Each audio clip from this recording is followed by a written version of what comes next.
Hey everyone, I'm Katrina Kaif, and guess what? I'm super excited to be sharing with you that ও ভাই রে ভাই, superstar Shakib খানের Rockstar সিনেমার নায়িকা হতে যাচ্ছে বলিউড অভিনেত্রী ক্যাটরিনা কাইফ।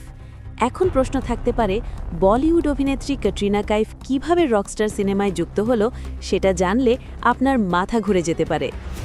ঈদ উল ফিতরের রেশ কাটতে না কাটতেই নতুন মিশনে নেমে পড়েছেন ঢাকায় সিনেমার সুপারস্টার শাকিব খান। সম্প্রতি উৎসবের আমেজ শেষ হতে না হতেই তিনি উড়াল দিলেন মালয়েশিয়ায় শাকিবের আসন্ন বিগ বাজেটের সিনেমা রকস্টারের শুটিংয়ের জন্য। সিনেমার নাম থেকেই বোঝা যাচ্ছে এবার সম্পূর্ণ ভিন্ন এক লুকে পর্দায় হাজির হতে যাচ্ছেন কিন খান। শাকিব ভক্তদের জন্য আরও বড় চমক অপেক্ষা করছে এই সিনেমার নায়িকা নিয়ে। কয়েকদিন ধরেই বিনোদন পাড়ায় জোর গুঞ্জন চলছে শাকিবের এই রকস্টার সিনেমায় নায়িকা হিসেবে দেখা যেতে পারে বলিউডের গ্ল্যামার গার্ল ক্যাটরিনা কাইফকে।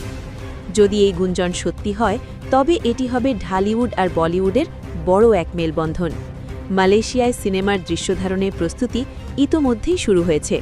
তবে কি আসলেই শাকিবের বিপরীতে রোম্যান্স করবেন ক্যাটরিনা? সিনেমার সাথে সংশ্লিষ্টরা এখনই মুখ খুলছেন না। আপাতত শাকিবের সাথে ক্যাটরিনা কাইফের অভিনয়ের বিষয়টি কেবলই গুঞ্জন, তবে ভক্তরা মুখিয়ে আছেন আনুষ্ঠানিক ঘোষণার জন্য। দেখা যাক শেষ পর্যন্ত শাকিবের রকস্টার হিরোইন হিসেবে কে চমক দেন।